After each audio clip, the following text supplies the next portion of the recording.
Follistatin is this amazing protein that inhibits myostatin activin.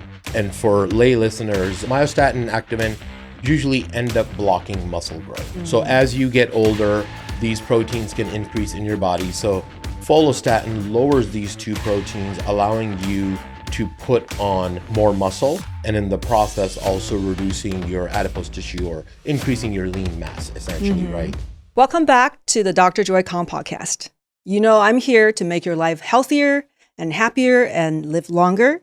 And I bring together some of the top scientists, entrepreneurs to introduce to you new technologies and interesting approaches to health. So today I'm beyond excited because we're going to talk about gene therapy. And I have an expert here with me, Jay. So Jay Spall, welcome to the podcast. Thank you for having me. Yes, I'm so excited. So I want to introduce you just a little bit to the audience. You are a senior executive at Minicircle, which is a pioneering company in gene therapy. And so you guys are going to revolutionize a lot of things in health. You have over 15 years experience in biochemistry, scientific research, and also your experience in health and wellness. So you are really excited about bringing transformative technologies into health.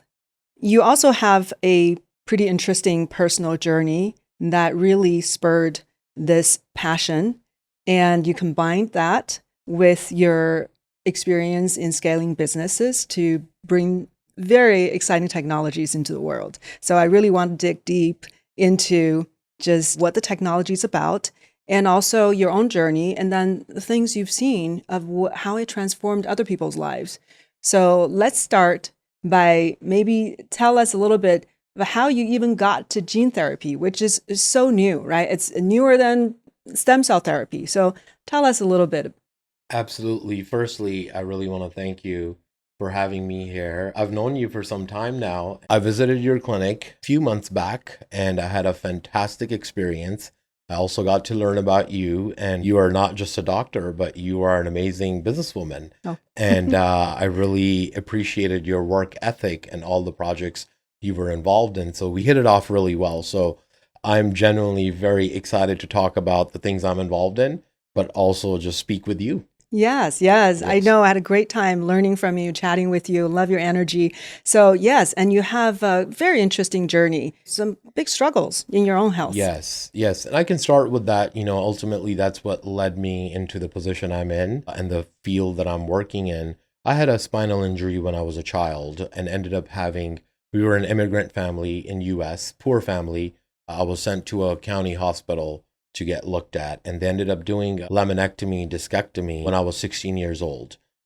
This is in the early 2000s when there was not much awareness around opioids and benzos as there is now. So I'm very fortunate to have survived, but I was a very textbook case of when somebody gets put on opioids, especially a child, what happens to them. You know, fast forward 15, 20 years go by, and I'm addicted to opioids from the doctor, the drugs that I'm getting. Right. And, you know, change your brain chemistry. Absolutely. Yeah. And it's very brutal. And I love sharing this story with people because it's helpful and motivating for people to hear that they can pull out. But when you're on opioids, you get side effects. And when you go back to your doctor and say you don't have energy now, the doctors prescribed me Adderall or other, you know, analogs of methamphetamines. I couldn't sleep. And they're like, oh, there's Ambien. I have stomach problems now. Here's some proton pump inhibitors. I think I have anxiety. Here's some benzos. It's typical. Typical. Yeah. Well, these are depression symptoms now. Let's put you on SSRIs. Well, they don't work anymore. This is like the 15, 20 years, right? Well, let's add some SNRIs. Let's add a booster. Let's add some Wellbutrin. Before I knew it, I was one of those doctors that were giving those drugs. So yeah, I'm sorry. You know what? This is the first time a doctor has confessed to me, and the first time this has got to be a healing moment for us and for the people to hear. So thank you for coming around. Admitting. Yeah. So, you know, 15, 20 years went by and I was stuck on a chair, still in a lot of pain, on a lot of prescription meds. My life was basically, you know, all on pause. I survived in work. I was relatively bright when I was young, so I kept pushing along. I developed pancreatitis. I had liver problems. Just everything was failing one by one, right? Being on all those medications for that long. So in 2018, I had an experience, near death or death experience in a hospital. My pancreas were really bad. My lipase levels were 756. They're supposed to be 25 to 50. I made a very conscious and aggressive decision that I'm now going to take control of my health. No doctor now is going to tell me what to do. I'm now in charge. And that was a very empowering moment. That was December 2018. By June of 2019, I had lost 100 pounds. Wow. So I had ballooned up to 360 pounds because I was immobile and my metabolism was shot and all the organs weren't working well. Yeah, so the transformation was quite rapid. I was diabetic. My A1C was close to 9. In less than 3 months, it went to 5.7. I love it. So everything started falling back in place. But I think the juice of the story is, what did I do? So I had to go very deep. I looked at a lot of the interventional stuffs, which you are very familiar with, interventional IVs like NADs, NAD IVs, peptides, ozone therapy, e-boot, 10-pass, direct ozone, whatever was out there. I was basically knocking on the door, trying to either source it directly or work with a doctor and figure it out. So in that process, it became a really deep passion of mine to do this. And a lot of the people that were witnessing the rapid transformation, they were very curious on what is it that I'm doing. So naturally, I got very gravitated towards, I think 5 years ago, like peptides were very new. They're still new, Yes. but now at least people know about them. But general public still, beyond GLP-1s, they're not aware of it, right? So I went into the peptide industry and did consultation work, did some, work with some research labs, even set up a company at one point. And it just slowly started progressing. And I wanted always the latest and greatest. And that's kind of my personality and my MO. And there was biohacking, a very exclusive biohacking event, which one of my friends, he's an MD who was putting that together. He invited me to it, took a bunch of peptides, NAD there. We're all just like getting like-minded people getting together, a lot of physicians. And there I met this very interesting fellow named Mac. And I immediately fell in love with him. We hit it off really, really well. Mac is the founder of Minicircle, which is the gene therapy company. Yeah. So over the years, we stayed in touch. And at some point, the company started to really, grow and expand. And Mac got back in touch with me and I ended up joining the company. I see. And so that was kind of the story, what led me to how I got involved in gene therapy. So when did they actually first come up with a therapeutic, treatment? Yeah, so a really good way of looking at this is Minicircle is essentially a technology company. It's a delivery platform that uses plasmids. Gene therapy, as you're familiar probably, there's viral vectors, AAVs, and there's CRISPR. Historically, gene therapy was and still not very accessible to public because CRISPR can cost in the range, it would cost a few $100,000 to millions of dollars. Wow. And most of the time it's pretty invasive. People are, they have to be admitted into a facility. And it's also a lifelong commitment because you are editing your genes permanently with these gene therapies that existed before Minicircle. So And how are the results from CRISPR therapy? I'm not an expert in that, but I do believe that all gene therapies, the different modalities and the different applications and ways to do gene therapy, they all have space. I can see that Minicircle's gene therapy, and we'll talk a little bit more about that too, is like it's a transient, more temporary gene therapy that lasts about a year. But I want to be transparent with people. I can totally see a world where if somebody's going through a very harsh degenerative disease, right, and they are in a very tough scenario for interventional purposes, you may want to do CRISPR or a viral vector because it lasts longer, right? So I feel like there's space for all of it, right? And different people are wired. The Minicircle's gene therapy is plasmid-based, so it's temporary. So it does not integrate into your DNA. It's episomal. It's an episomal DNA, which is a circular plasmid. So it has a code for follistatin on it. This plasmid gets injected in your subcutaneous tissue, which is your abdomen, and it has a transfection or transformation reagent in there. Once that combines with the plasmid, gets delivered into your cell, and your cells in that local vicinity, like size of a pea, call it, that size, they get transformed, and they then start secreting the product that's on the code, right? In this case, follistatin. So it's only in that region. Only in that region. And then your body has a very good system of just evenly dispersing your blood, lymphatic, everything gets dispersed. So it's systemic. So it's only in that region. You have the factory, call it. Okay. But then it spreads throughout. So be careful with liposuction. Don't liposuction that part out. Yes. Yes. I haven't thought about that. But yes, if you are somebody that is considering that, don't do that. Okay. Yes. I see. Yes. A little depot. Yes, exactly. Exactly. That's a good way of putting it. Follistatin was a very obvious natural choice because since it's a delivery platform, right, you can execute on whatever you want. You can put any code you want in there. You can put a code for like BPC, right? Anything you want. So follistatin made it it was our launch product. And the obvious reason was because it was very sought after in the longevity space, very relatively well researched for about a quarter century. People knew about it. So we're standing on the shoulders of giants. Well, tell us a little bit what it does, follistatin. Absolutely. So follistatin is this amazing protein that inhibits myostatin activin. And for lay listeners, myostatin and activin usually end up blocking muscle growth. So as you get older, these proteins can increase in your body. So follistatin lowers these two proteins, allowing you to put on more muscle, and in the process also reducing your adipose tissue or increasing your lean mass, essentially, right? Are there genetic condition where I remember seeing this little kid growing muscles like a bodybuilder, but the kid was like 6-7 years old. And that's from a genetic mutation, right?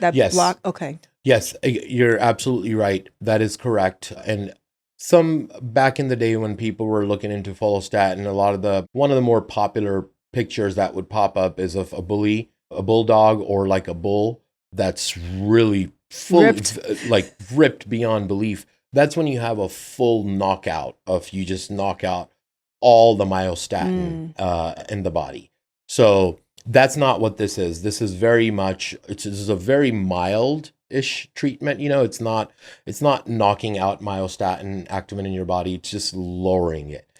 So follistatin is naturally produced in the body? Yes. Follistatin 344, the code that we have on our plasmid, that's a specific one. There's other older versions of follistatin. This one is biological. This version of follistatin exists in your body biologically. And does that just decrease with age?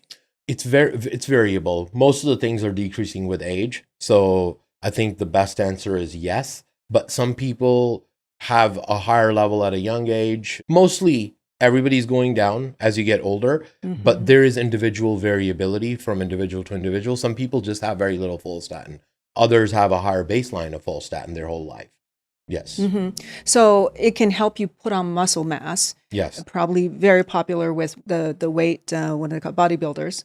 Does that help you lose weight? Yes. Whenever you're optimizing your metabolism, it kind of leans you a little bit into the anabolic state. Most of the people who've used it, they report almost like a recomposition effect, like getting leaner and putting on muscle at the same time, which can be it's not achievable, but historically how we viewed it, it is difficult because you're either in a catabolic state or an anabolic state. If you want to lose weight, you got to be calorie deficit. A lot of this information has transformed in the last decade, I would say, but this definitely is a good agent that you can go through a transformation. And I have and without going to the gym and lifting heavy weights. Yeah. So this actually leads me to, that is partially true. That is partially true. But for the listeners to get a full picture of it, so our study was 43 people that participated in our study, which soon will be published.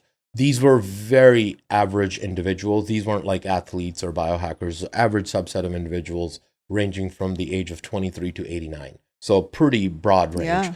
Most of these individuals were not training. And what we saw was about 2 pounds lean mass increase and 1% drop in body fat. Now, for within how long? in 3 months. Wow. Yes. When a bodybuilder or somebody who's a fitness enthusiast reads those numbers, it's pretty irrelevant. 2 pounds of lean mass increase, that's nothing.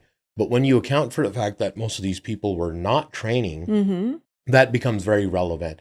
And some of the more intimate results detail that I can share with you, people who train, who have good healthy habits already in place, when they do follistatin, and if your diet is dialed in, you're eating adequate protein, you need that to build muscle. If you're eating adequate protein and training, men will usually gain 5 to 15-ish pounds of muscle. Again, disclaimer, there's a lot of variability from individual to individual. So I'm giving you anecdotal information from a lot of my personal experience. My whole family's done it now. My brother's done it. Yeah, your brother was the one that first got me interested because he's a very tall and lean young man. And he probably had a lot of trouble gaining muscles. And then he said he gained, I forgot how many pounds. I think he's gained 25 pounds of muscle. Wow. Yeah, and he's 6'4", and you're right. He's like, in the OG medical language, he would be like a very ectomorph type of individual, right? So he's a hard gainer, and with his health journey, he couldn't gain. He was a hyper responder, I would say. Yeah. He responded very well. A lot of things got dialed in for him. And he said even his mental cognition was enhanced. Yes, and that leads me to, thank you for bringing that up. I mentioned some of the key indications, muscle gain, fat loss, right? Some of the other things that it's doing, one, the epigenetic age improvement. It can do that quite significantly. We saw about 12 years in the older population of epigenetic age improvement. And I'll give a disclaimer on that too, right? Yeah. We used a true diagnostics, true age test. It's a little bit wild west right now when it comes to biological age testing, as you're familiar. The algorithms are changing, so we don't know. That's the test we studied, but I believe the algorithm on that has changed. So we are definitely doing research and investigating and potentially partnering up with a company where we can dial in the process of measuring that again. Is it Generation Lab? Potentially. Okay, wonderful. Yes, potentially, yes. But we're looking at a handful, but they're in there. Yeah, yes, awesome. I can say that. So the cognitive one you brought up, that's a benefit that the company doesn't feel comfortable that you don't want to promise that to people, because you don't want people walking in with an expectation that they're going to get a cognitive boost, because it's not a direct benefit of follistatin. Follistatin doesn't give you a cognitive boost, but myostatin and activin, these two proteins, when they get lowered, they can sometimes have that impact, because these myostatin and activin are also involved in a lot of the inflammatory pathways. So depending on who you are and where you are in your health journey, right, follistatin can potentially decrease inflammation in the body. And if you have inflammation in the brain, it decreases it. And all of a sudden, there's a lot of people that have reported that to us. But until we study it in a very scientific fashion, log it, we can't really promise it, right? Yeah. So my favorite subset of benefits is actually these unique kind of compounded effects that you get. So what is the percentage of people who actually experience cognitive improvement? We don't have that number. I see. That's what I'm saying. We haven't done a study where we measure that, but a lot of people in my vicinity and in the company's vicinity, friends and some clients and investors that are close to us have reported that. But the most universal benefit that's observed is muscle gain and fat loss. Yes. Okay. Yes. That itself is an incredible selling point for sure. Yeah. We're living in this. I'm familiar with your work. You're very much in the exact field that I'm in. And muscle is an undervalued piece of real estate that has in longevity. And it's very, very critical. My mother and father have both done the therapy. That's the really cool thing about Minicircle too, is it's a thing where we all participate in it, right? Our families, and that's nice for a technology company for you to believe in the product that much. With my mother, we can't make a claim for sarcopenia, but that's the reality of it. They're older, and your muscle protein synthesis gets it starts going downhill. And Follistatin has helped both of my parents drastically in getting back in training and getting in better shape. You can't get out of a chair without adequate muscle, right? So they notice that they've gained strength, not just muscle mass, but strength. Yes. I also personally noticed strength gain. My VO2 max actually went up, which also shouldn't really be directly correlated to FST, but because my strength slightly went up, my pickleball performance went up. My recovery got better. Because all that got better, I was able to output more. So just the compound benefit of it ended up resulting in my VO2 max. And how long does it take usually for people to notice a muscle gain and muscle maybe strength increase? Yeah, really good question. I'm super happy you asked that because it's a curve. So there are hyper responders and there are hypo responders. Most people are neither. They land somewhere in between. People start noticing some effects for the therapy within 2 to 6 weeks. There are individuals that I have seen who notice it within days. And then there are other individuals where 2 months go by and they barely start. They're like, oh, is there something different? So most people are in the average range, which is 2 to 6 weeks. So it just depends on the individual. But after 6-8 week period, you can notice your improvements becoming increments that are noticeable to you. That does lead me to an important point. So there are a lot of people that want to do the therapy, some that have done the therapy that don't do anything about their health. They're doing it because it's like the new craze and it's a new thing. They're interested. It's in the longevity community. Brian Johnson did it. He talked about it a lot. So individuals who don't do anything about their health, it's still benefiting them, but it's harder to gauge it. If you are exercising consistently, even if you're not keeping an exercise journal, you have subconscious benchmarks in your mind on what size dumbbell you reach, what weight dumbbell you reach for specific exercise, how many reps do you do, what is your recovery between sets, when do you recover for your next workout.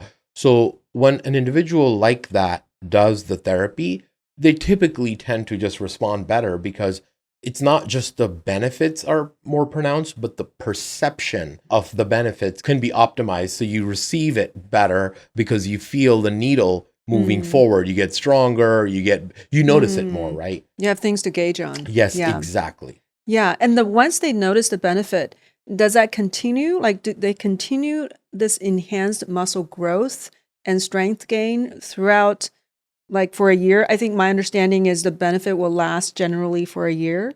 Yes. Is it a continuous process? Yeah. Again, man, you ask really good questions. I do have to give you're asking the perfect questions in the perfect sequence. I'm asking for everybody. No, I know this is all the relevant information people need to understand. Yeah. So the onset we talked about, which is, let's call it 2 to 6 weeks, 8 weeks, that ballpark. It looks like a bell curve. So like an upside down U the whole year. So it like onsets, then you're spending some time in the peak period and it slowly starts to wear off. And by the 1 year mark, and these are averages, right? By 1 year mark, it's worn off.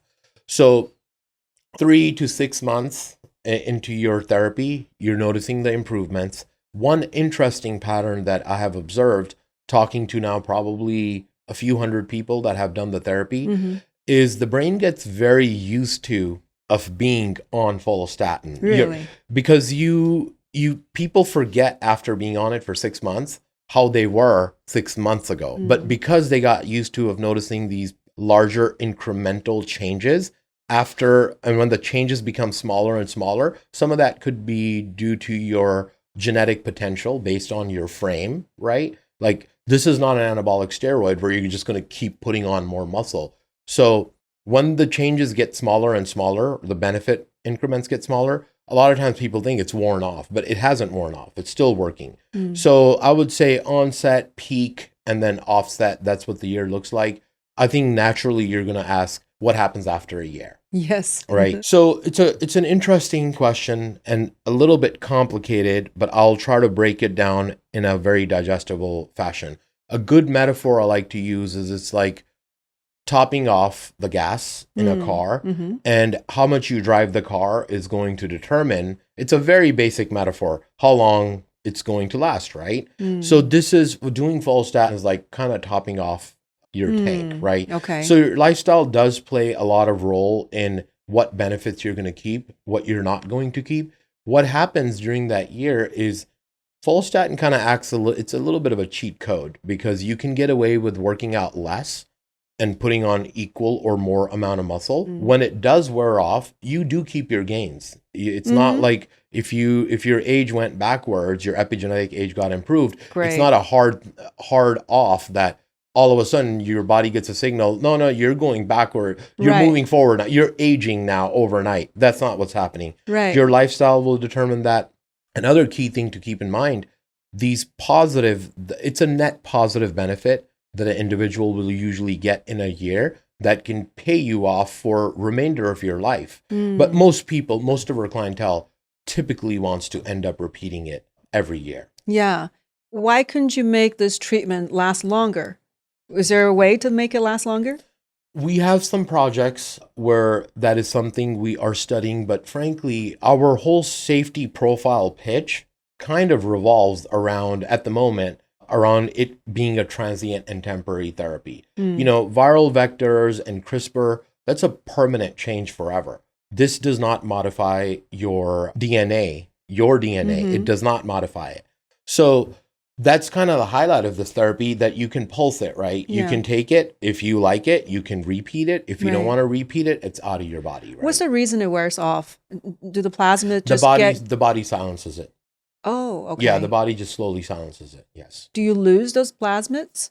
Yeah, it's gone. Okay. Usually, yes. I see. Yeah. Actually, part of our technology is how to get it to even work for a year. So the body has a lot of natural mechanisms for, just turning things off. Yeah. So we've just gotten it to a point where it's effective. Yeah. I forgot to ask for the audience, what is even a plasmid? Like, what is it? Yeah, a plasmid is a circular DNA molecule. Plasmids do exist in nature. A lot of times that's how organisms communicate. So there's something inspired from what is existing in nature. It's very simple. It's just a circular DNA molecule. And where did you guys obtain your plasmids? We developed it. Okay. Yes. Did they come from a bacteria? Yes. Okay. It's the manufacturing process is pretty complex, I and a lot see. of parties are involved on Okay. how it's put together.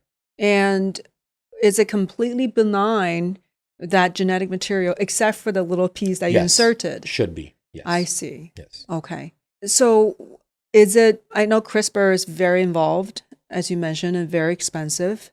How involved is the treatment using this plasmid technology? Very non-invasive. It's like peptide injection. It's not FDA approved. That's important for people to know. Is it approved in any other countries? You can get it in Roatan, and we're working in Mexico. And that's Honduras? Yes, Roatan, Honduras, correct. We're working pretty diligently on getting it activated in Mexico. We're almost there, and we have some more steps to take. So that means the government is approving the therapy? Yes, we're working towards that, and we're getting closer and closer. And there's a few other countries that I think I'm not at liberty to disclose till we get to a certain stage. But yeah, our intention is, ultimately we want to work with the FDA and have this be available to the whole world, because at the moment it's $25,000, and Minicircle is a very bold, innovative company, and it is not very capital or money oriented company. We want to make money so we can make this available to people. And our next big break is, as soon as it can become available to more people, that's when the price can drop, right? So because it's a very niche kind of market right now, and it's taking place in a medical tourism setting, right? Because most of the elite executives and individuals don't want to wait. So they're like, okay, I'll go somewhere else and do it. So that's how it's existing right now. But you asked about how involved is it? It's a simple injection that takes a minute. And you stay at the clinic for about 30 minutes after. We've had 500 treatments now, over 500. And we can claim that there's 0 adverse events. That's wonderful. Which is huge for us. Yeah. Yes. Yeah. So for people who want to know a little bit more about gene therapy, I don't know if you watched the Unnatural Selection. That's a documentary on gene therapy. And I assume that's a traditional method, the CRISPR method. They were treating a muscular dystrophy and certain when it was the eye condition. And the treatment was $750,000. And I remember this one guy with muscular dystrophy, he got the money together, got the treatment, saw no improvement, and had a ton of side effects, headache, nausea. Yeah, so he was not doing well. But that's $750,000 down the drain. So Yeah. just to give people perspective. Yeah, yeah. And typically with both of them, with the AAV and CRISPR, AAV is a bit cheaper than CRISPR. It's a lot more involved. You're at the clinic, there can be immune system compromise, right? So with this, it is a lot more accessible, and we are very wanting to support people if we can help them. So we've participated. We have some case studies on muscular dystrophy patients. I don't know how much I can talk about the results and how much detail I can speak, but the results have been very positive. Oh, great. Very, very positive, very promising. There's some other details around results that we want to get to the bottom of on the efficacy for muscular dystrophy patients and how long it's lasting. There's more research to be done, but thus far on our side, the feedback has been very good. Mm-hmm. So that's the cool thing with this is like we're talking about Follistatin, but ultimately that's one of our products. That's their launch product for obvious reasons because it was well known, but it had a very Follistatin. We didn't talk about that. Follistatin has a very short half-life. Why would somebody pay $25,000 to do Follistatin gene therapy when you can buy it on a website or get it? It's right. I was going to ask you that. Yes. The answer to that is that Follistatin has a short half-life of about 45 minutes. 45 minutes, maybe an hour and a half, depending on the individual.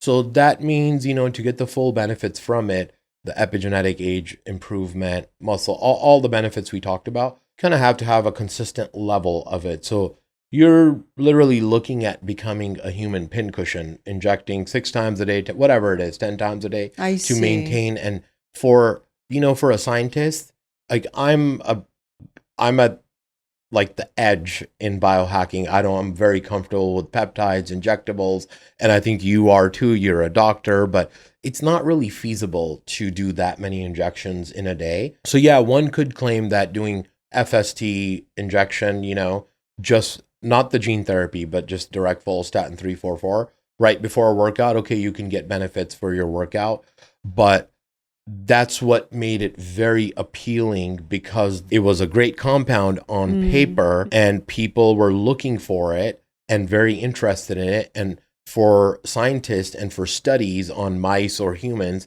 it was great because you can attach a pump, you can inject the mouse all day, right? But for people, it was not accessible because it didn't make sense. So that's the problem that we solved with this technology. But also there are side effects. I tried Follistatin injections. And that created a huge, induration, this hard, like a ball on my muscle, on my skin. Yes. So that took months to disappear. I was like, I can't take this. Yeah, and I had other patients have similar results. So significant side effects. Yes, and I don't think I've talked about this in public yet, but for some of my other ventures and projects I've been involved in on the peptide side, I have very good production, manufacturing, and quality control with multiple labs testing the product. Interestingly, for Follistatin FST344, it's one that misses the mark many times in quality. And I'm talking about Follistatin that's being sold on peptide websites, right? Yeah. And I'm sorry you had to go through that, but you are correct. That is something that multiple people have reported to me. I myself also experienced it when I tried. I think it's very acidic. And it's almost like some people respond like that to GHKCU. It's like a local effect that lasts 1 to 2 days. It's an irritant, so it's not the most convenient. So that's where Minicircle's gene therapy really solved the problem because you're taking one shot and your body's making more, secreting more. Yeah, interesting. And you took it yourself, of course, right? Yes. What did you notice? Because I'm a pickleball enthusiast, one of my top results, I prefer to play pickleball than go to the gym, but I have to create a balance. Can't do all cardio. So after doing Follistatin, one of my favorite results was that I could maintain my muscle mass without going to the gym so frequently. So Mm. maybe not the best use of Follistatin, but that's what I'm desiring in life, and it did that for me, right? I did also notice reduction in inflammation generally because I have had a lot of surgeries and injuries. I can feel the scar tissue like tight when my inflammation is high. So post Follistatin, it didn't eliminate it entirely, and it didn't help all the time, but I would notice that after Follistatin, I started having better windows or bigger windows of reduced inflammation. My sleep at times got better with Follistatin. I didn't necessarily get any pain relief. Some people have reported on a certain injury that they did Follistatin and the pain went away. A lot of people actually have reported that. We haven't tracked it because we didn't study it. I didn't get that benefit. But those are as I already said, my recovery went up from working out. I did get stronger. I don't know if I can attribute this officially to Follistatin, but my hand-eye coordination improved in pickleball.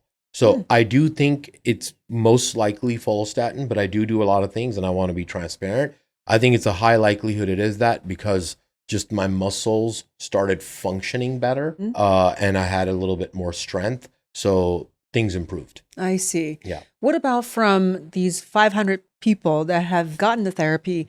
What are the other kinds of reports that you've seen that may be surprising to you? The cognitive boost, that's surprising and pretty unique. Mostly, I think all the benefits we talked about, that covers a lot of them. There are some fun stories. One, he'd be okay with me mentioning his name. He talks about us publicly. Kenneth Scott, one of our favorite, the oldest biohacker, he claims. He's 80 some years old. He's in incredible health. And after doing Follistatin, he was very happy because he said he could dance with his wife, So it's these, I think, benefits. We covered most of them, but there are just fun, unique experiences people had. There was one person, who was in a muscular dystrophy case, who was in a lot of pain and couldn't do chores back to back, like had to take a nap between washing dishes and taking a shower.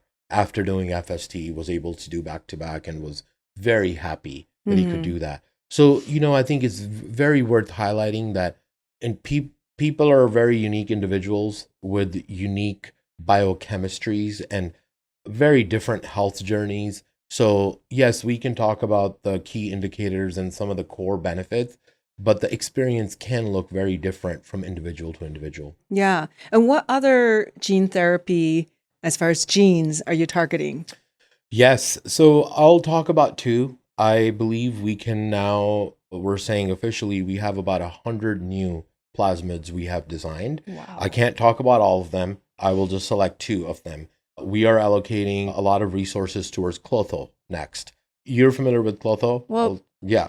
For the listeners, Follistatin is a big deal that happened, for people. Clotho in the longevity and biohacking community is a massive deal. It's for cognitive boost. It can also potentially help with kidneys, potentially even with heart, but you want to mainly characterize it as a cognitive enhancer, a cognitive booster. Potentially, some of the mice studies even showed a boost in IQ points. Wow. So this is also a naturally occurring? Yes, and Clotho is quite unique. There's different types of Clotho genes that people have, or different levels. So is this a peptide? It's a protein. Okay. It's a protein, so just a little bit past the peptide. Yeah, it's naturally occurring in individuals, and it varies quite a bit. I don't know the numbers off the top of my head, but there are people who have very little Clotho, baseline Clotho. Other individuals who have a lot of Clotho. What they saw in mice was the mice that had more Clotho lived longer. So I'm personally... And they're also smarter? Yes. Okay. I'm personally over the moon with Clotho and the amount of interest we're having globally on people. It's not ready yet. We're starting our trials by the end of this year in Bahamas. So it's not ready yet. We're close, but people are breaking down the doors. I see. Wanting Have you Clotho. tried it? I cannot say. When are you guys ready? That's the question. That's the big question in the room. Things take longer than we think always. I see. 1 year, 2 years, I see. Yes. People have to wait that long. Yes. And there's a third one. Oh, the third one that I'm also really excited about, especially for the males, is LH plasmid, luteinizing hormone plasmid. So all of this, but for your listeners, luteinizing hormone, so follistatin, follicle stimulating hormone, luteinizing hormone are basically in a chain with testosterone, right? So if you up the LH, your testosterone gets elevated. So most of the executives right now, I know, anybody who's an entrepreneur and really is motivated and driven and also wants to take care of their health and have good health, good energy in their 40s, pretty much everybody I know is on some level of TRT, testosterone replacement therapy. And it actually literally becomes a pain in the ass because you have to take, half a cc of injection every few days, right? And yes, it gets, the scar tissue starts to build up. It's not the most convenient. You get used to it. But the LH plasmid is, we're developing it. I don't know where the status is or how long it will take, but that is a very exciting therapy because you can essentially take one shot, and same way as follistatin. Right. And now you will naturally produce more testosterone. Right. Even if that one can last 3 months or 6 months, it's better than repeating it, or taking a shot twice a week or once a week. Yeah, incredible. That's why I was calling this revolutionary, treatment. This is changing the game. Yes. The entire industry, the hormone replacement industry. Yes, exactly. We've mainly talked about, the 3 therapies we've talked about is more in the optimization realm. And frankly, that's kind of our sequence on how we're executing in the company, because these are people in the optimization realm are very interested in it, but there's a whole bunch of interventional, solving problems, unique problems. As we build our more plasmids and build our resources, increase our revenue, we will be investing more and more in unique subset of problems, even if they don't mean a lot of money or not a lot of interest. We're excited to do that. Yeah, very exciting. Are there other companies who are doing similar things as far as plasmid technology? Yeah, as far as my understanding, Minicircle is the main game in town for plasmids at the moment.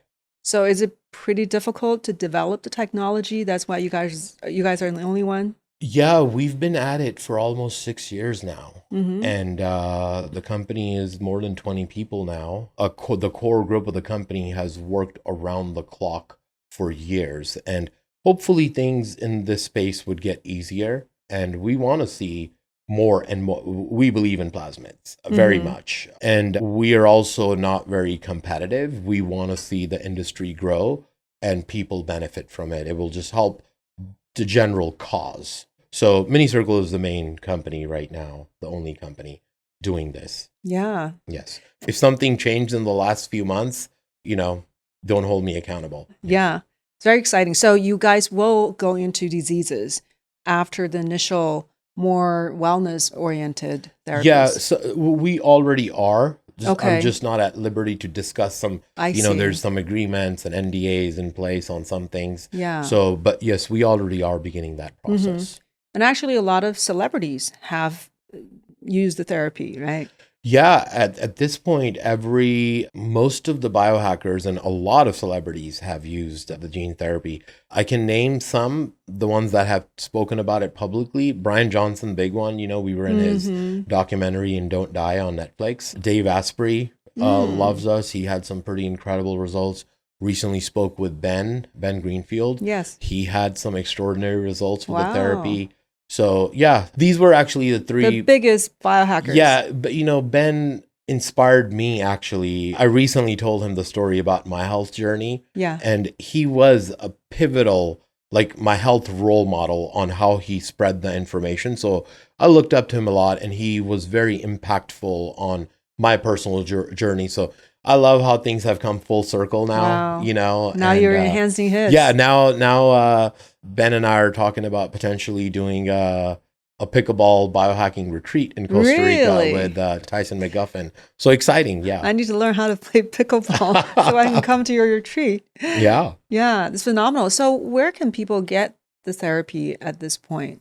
Yeah. The easiest thing to do is just visit our site, minicircle.io, and just fill out the form that you're interested. Somebody will reach out to you immediately or very quickly. And there will be a discovery call where you'll ask your questions, learn more about the therapy. In that call, there will be some communication on the ideal location for you. Based on that, you'll get connected. So we're active in Bahamas right now as well. I forgot to mention that location. Yeah. And of course, I would love to provide that therapy in some form. Right now, it's not available in the US, right? Yes. But there are ways to provide the therapy and Yes. yeah, it sounds really exciting. Yeah, as a concierge, you do a lot of concierge work. We work with a lot of high-level individuals. And for doctors like you who are traveling, right, and going to different spaces, as long as it's done in a jurisdiction where it is allowed, then it's good. So I'm excited for you to also enter. Yeah, offer space. this to people. Yeah. So exciting. And yeah, thank you for doing all the work. Of course, it's a team that's making this happen. Yeah, I can't take any credit for this. Big shout out to Mac Davis and Walter Patterson. Absolutely phenomenal. Walter's our president, co-founder, and he's an absolute genius. I see. Yeah, so I'm actually very lucky to be blessed with such an amazing team, from operations to science, and a great business team. So I'm taking no credit. I'm just doing a little part. Yeah, I'm super excited to watch the growth of your company and to see more products coming out and helping people with all these different needs. It's just incredible. So I'm so happy that you're able to come here and explain to people and really educate and expand their horizon as far as what's possible. So thank you for being here. This has been a fabulous discussion. Absolutely. Thank you so much for having me again. Thank you, Jay. Thank you, Joy.